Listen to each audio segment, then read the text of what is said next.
दोस्तों बेशक शातिर क्रिमिनल खतरनाक होते हैं, लेकिन उससे भी ज्यादा खतरनाक वो क्रिमिनल्स होते हैं जिन्हें अपराध करने में ही मजा आता है। और हमारी आज की इस वीडियो में हम आपको ऐसे ही 3 भाइयों से मिलवाने वाले हैं जो जुल्म को अंजाम देने के लिए किसी भी हद तक जा सकते हैं, फिर चाहे वो बूढ़ा हो या बच्चा, इनके लिए कोई मायने नहीं रखता। और दोस्तों हद तो तब हो गई जब ये तीनों भाई यूनाइटेड स्टेट के सबसे ज्यादा सिक्योरिटी वाले जेल मैकलेनबर्ग करेक्शनल सेंटर से भाग निकले, जहां इन्होंने अपने साथ साथ कई सारे कैदियों को भी जेल से भगाने में मदद की। दोस्तों आज हम आपको इस वीडियो में ऐसे ही 3 भाइयों के बारे में बताने जा रहे हैं जिनकी जुल्म की कहानियां सुनकर कोई भी खौफ से भर जाएगा। दोस्तों लिनवुड, जेम्स और एंथनी 3 ऐसे भाई थे जो बचपन से ही थोड़े सन की किस्म की थे। हालांकि दिखने में तो यह बहुत ही नॉर्मल थे, लेकिन इनकी हरकतें बिल्कुल भी नॉर्मल नहीं थी। इन्हें बचपन से ही लोगों को तंग करने में मजा आता था, यहाँ तक कि ये अपने साथ सांप वगैरह भी रखते थे ताकि उससे लोगों को डरा सकें। और दोस्तों एक बार तो लिनवुड ने अपने 2nd फ्लोर पर बैठकर अपनी राइफल से एक महिला को शूट कर दिया। जब इस क्राइम के लिए लिनवुड को अरेस्ट किया गया तो वह यह कहकर हंसने लगा कि वो महिला पहले से ही हार्ट की पेशेंट थी, जहां वो कभी भी मर सकती थी। ऐसे में उसने उसका काम आसान कर दिया। दोस्तों आपको अंदाजा हो गया होगा कि हम किस तरह के लोगों के बारे में बात कर रहे हैं, लेकिन चीजें तब और ज्यादा खराब होने लगी जब यह तीनों भाई बड़े हो गए। क्योंकि जब यह तीनों भाई आपस में मिले तो इन्होंने 1979 में वापस से अमेरिका में उत्पात मचाना शुरू कर दिया। इन्होंने सबसे पहले एक ऐसे घर को अपना निशाना बनाया जहां पर एक कपल रहते थे। इन तीनों ने उस कपल के घर से सब कुछ लूटने के बाद उन्हें बांध दिया और फिर बाहर से घर को आग लगा दी। वो तो खुशकिस्मती से आग की लपटों में आने से पहले ही वो जोड़ा बचकर भाग निकला, लेकिन इनके जुल्म करने का सिलसिला अभी बस शुरू ही हुआ था। क्योंकि इसके बाद तीनों ने एक और जगह रॉबरी की और फिर एक शख्स को ड्रग के विवाद में गोली मार दी। पर इन तीनों ने हद तो तब पार कर दी जब इन्होंने एक 76 साल की महिला के घर में न सिर्फ लूटपाट की बल्कि उसे सेक्सुअली असॉल्ट भी किया और फिर उसके सर पर गोली मारकर उसे मरने के लिए छोड़ दिया। हालांकि वो महिला तब तो बच गई, लेकिन बाद में कोमा में जाने की वजह से उसकी मौत हो गई। इसी तरह इन लोगों ने कई सारे घरों में जाकर न सिर्फ लूटपाट की बल्कि बहुत ही बेरहमी से लोगों को मारना भी शुरू कर दिया। हालांकि कई सारे लोगों की जान जाने के बाद अंत में इन तीनों भाइयों को पकड़ लिया गया और जब इनके खिलाफ इन्वेस्टिगेशन हुई तो इनमें से सबसे छोटे भाई एंथनी को उम्र कैद की सजा सुना दी गई, क्योंकि किसी भी क्राइम में उसका मेन रोल नहीं रहता था, वो सिर्फ अपने भाइयों का साथ देता था। और एंथनी के दोनों भाई जेम्स और लिनवुड को मौत की सजा सुना दी गई, जिसके बाद इन्हें वर्जीनिया के मैकलेनबर्ग करेक्शनल सेंटर नाम के जेल में भेज दिया गया। लेकिन जब जेम्स और लिनवुड के फांसी के दिन नजदीक आ गए तभी हर कोई इस बात को जानकर हैरान हो गया कि यूनाइटेड स्टेट के सबसे सुरक्षित और टाइट सिक्योरिटी वाले जेल से भला एक साथ 6 लोग कैसे फरार हो सकते हैं। पर दोस्तों जहाँ जेम्स और लिनवुड जैसे क्रिमिनल भाई हो वहाँ कुछ भी सही होने की उम्मीद नहीं की जा सकती, क्योंकि इस पूरे प्लान के मास्टरमाइंड यही दोनों भाई थे।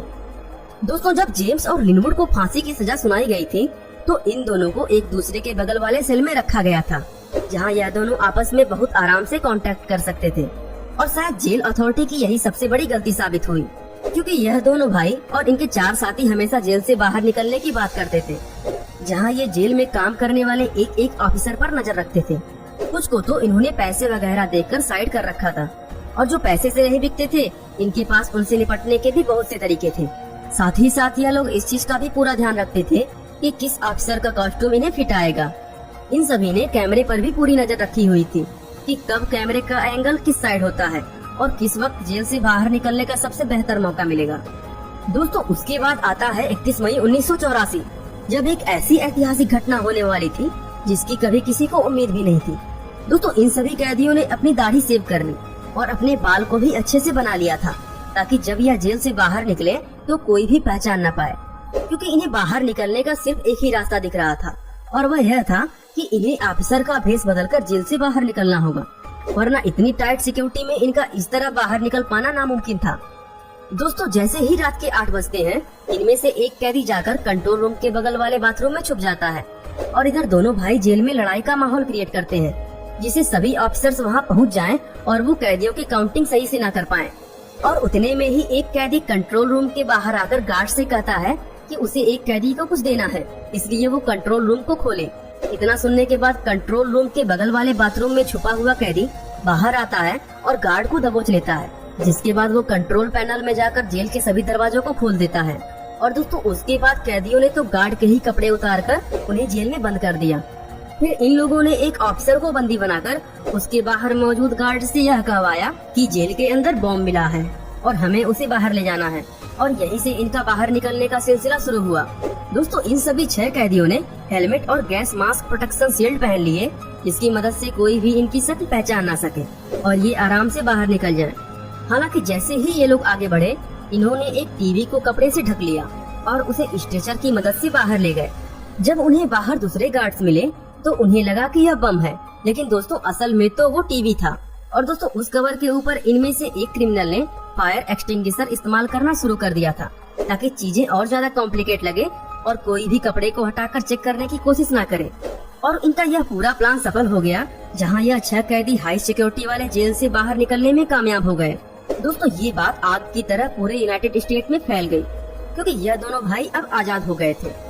हालांकि उन 6 लोगों में से 2 लोग तो नॉर्थ कैरोलिना में पकड़े गए, लेकिन अभी भी 4 कैदी फरार थे। लेकिन काफी उत्पात मचाने के बाद वापस से इन दोनों भाइयों और बचे हुए 2 कैदियों को भी पकड़ लिया गया और फिर इन दोनों भाइयों को इलेक्ट्रिक चेयर में बैठाकर मौत दे दी गई। हालांकि इन दोनों का छोटा भाई एंथनी अभी भी जेल में है और अपनी उम्र कैद की सजा काट रहा है। दोस्तों इन तीनों भाइयों ने चाहे जितनी उत्पात मचाई हो, लेकिन इनकी कहानी के अंत से यह जरूर पता चलता है कि हर बुराई का अंत बुरा ही होता है। बाकी आपका इस वीडियो के बारे में क्या कहना है, हमें कमेंट करके जरूर बताइएगा। और ऐसे ही इंटरेस्टिंग वीडियो को लगातार देखने के लिए हमारे चैनल को लाइक, शेयर और सब्सक्राइब करना ना भूलिएगा।